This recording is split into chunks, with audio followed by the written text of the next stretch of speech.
Bonjour chers amis internautes, bonjour chers passionnés de la balle ovale. Nous sommes à la deuxième journée du championnat national de rugby à 15. Là vous suivez l'opposition juste derrière moi entre l'AS Divo et Truc. Pour l'heure, moi je suis avec le directeur exécutif de la Fédération ivoirienne de rugby et avec lui nous parlerons du match amical Suisse-Côte d'Ivoire. Nous parlerons des enjeux de cette rencontre et les perspectives pour l'année 2018 pour l'équipe nationale et même pour le développement du rugby en Côte d'Ivoire. Alors bonjour monsieur le directeur exécutif, Alain Koubé. Bonjour Ange, merci de nous permettre de nous exprimer cet après-midi sur l'actualité rugbystique. Ok, merci. Alors l'actualité c'est le match Côte d'Ivoire-Suisse ou du moins Suisse-Côte d'Ivoire qui aura lieu en Suisse le 3 février. Alors la question que nous nous poserons de savoir pourquoi cette année vous mettez l'accent sur des matchs amicaux et pourquoi le choix de la Suisse? Merci encore. Nous avons choisi cette année d'organiser des matchs de préparation, ce qui n'a pas eu lieu concernant les compétitions précédentes.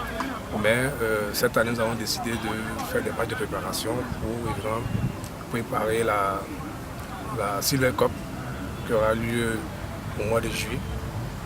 Donc nous avons choisi la Suisse qui a bien voulu accepter de faire ce match de préparation contre la Côte d'Ivoire. Alors la question est pourquoi cette équipe de la Suisse et pourquoi pas d'autres équipes pour ce match de préparation?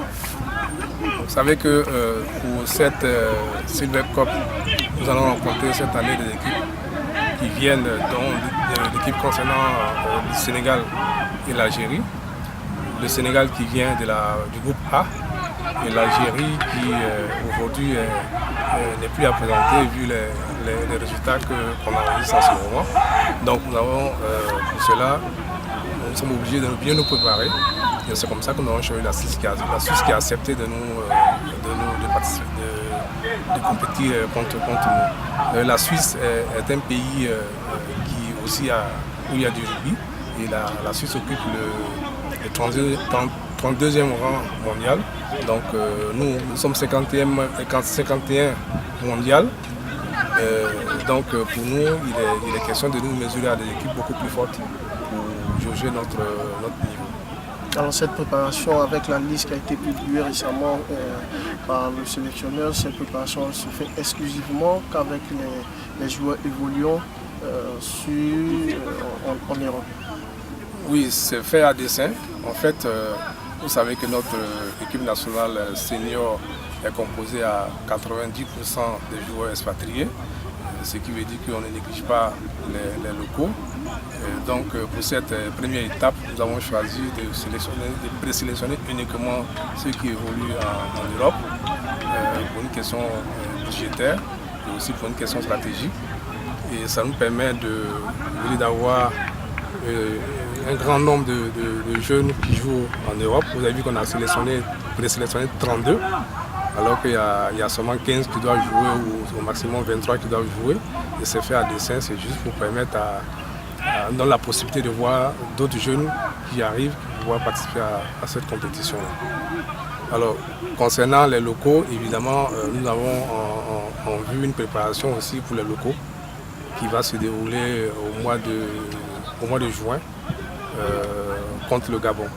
Le Gabon qui viendra ici dans la deuxième quinzaine de juin pour pouvoir participer à une rencontre préparative aussi pour les locaux exclusivement.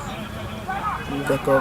Avant d'en arriver à ce match Côte d'Ivoire-Gabon, l'enjeu pour ce match amical, c'est la victoire ou s'il faudra seulement jauger le niveau de cette équipe qui sera mise présentée par le sélectionneur André Aleko?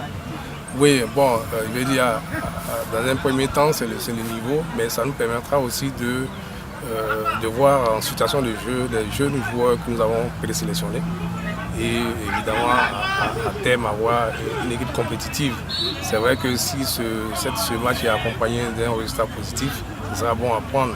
Mais ce n'est pas notre objectif premier, c'est vraiment de mieux jauger notre équipe actuellement. D'accord. Tout à l'heure, vous parliez d'un autre match amical Côte d'Ivoire-Gabon qui aura lieu ici. Comment s'est fait la négociation de ce match-là encore une fois? Et le Gabon occupe quel rang au niveau du rugby en Afrique? Bon, le Gabon, c'est le Gabon qui nous a contactés il n'y a pas longtemps, vu tout le travail qui est abattu ici. Donc le Gabon nous a approché pour qu'on puisse réaliser ce match, ce que nous n'avons pas refusé, nous avons accepté. C'est vrai que le Gabon, ce n'est pas une grosse équipe, mais toujours est-il que c'est toujours bon à prendre de permettre à nos jeunes locaux ici de se mesurer à une équipe de l'extérieur. Donc pour nous, c'est pour nous permettre de mieux préparer les locaux ici que nous avons accepté de jouer contre cette équipe du Gabon. Pour revenir au match amical Suisse-Côte d'Ivoire, est-ce que tout est fin prêt? Comment se fait au niveau financier, les ressources? Est-ce que vous avez un accompagnement de l'État? Bon, ça va être tout ce qui est compétition sur le plan international est financé par l'État. Donc nous avons introduit un dossier qui est en cours de traitement. Je pense que jusqu'à ce qu'on soit prêt pour le match, on aura un retour positif de ce financement-là. D'accord. Alors, monsieur le directeur exécutif, nous allons un peu parler d'autre chose. Nous allons parler du championnat. Nous sommes à la deuxième journée de ce championnat qui, cette année, se veut un championnat d'élite avec 8 équipes. Après 2 journées, comment vous jugez les prestations des rugbymen sur le terrain?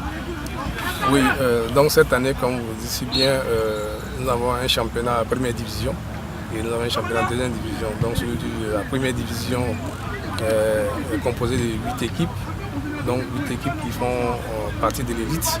Donc après la première, nous c'est la deuxième journée, après la première journée, on se rend compte que les niveaux se sont rééquilibrés et que à l'occasion de la deuxième journée aussi, après les premiers résultats que nous avons, les matchs sont plus équilibrés que la saison dernière. Donc c'était l'objectif.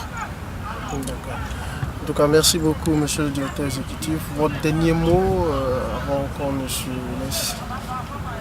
Ce que je voulais dire, c'est qu'il faut faire confiance à cette équipe, à la fédération actuelle. Nous avons lancé un vaste programme qui était de vulgariser le rugby au mieux. Aujourd'hui, après 2 ans d'exercice, nous avons pu arriver à avoir 2 divisions, ce qui n'était pas le cas il y a 2 ans. Nous avons pu lancer des compétitions de jeunes qui continuent de se jouer. Cette compétition nous a permis de participer à la Coupe d'Afrique U20 l'année dernière. Et cette année encore, nous sommes engagés pour cette compétition U20. Et nous avons aussi d'autres compétitions sur le plan international, les Jeux africains qui vont se jouer en Algérie. Nous avons la Silver Cup des seniors dont on a parlé tout à l'heure. Nous avons aussi les filles qui ne sont pas en reste. Aujourd'hui, les filles ont commencé à se préparer pour les Jeux africains. Et c'est pour dire que la fédération est vraiment en marche pour pouvoir relancer le rugby, le mettre au niveau là où il était dans les années 95. Donc je demande à tout le monde de nous accompagner, de nous soutenir pour qu'on puisse réussir notre mandat. Okay. Alors, amis Internet, c'était l'entretien avec le directeur exécutif de la Fédération ivoirienne de rugby, M. Alain Koubé. Et avec lui, nous avons parlé du match amical Suisse-Côte d'Ivoire qui aura lieu le 3 février prochain. Alors, chers amis Internet, rendez-vous sur la page Facebook et la page Twitter. Les inscriptions sont juste en bas, cliquez et likez. Merci beaucoup.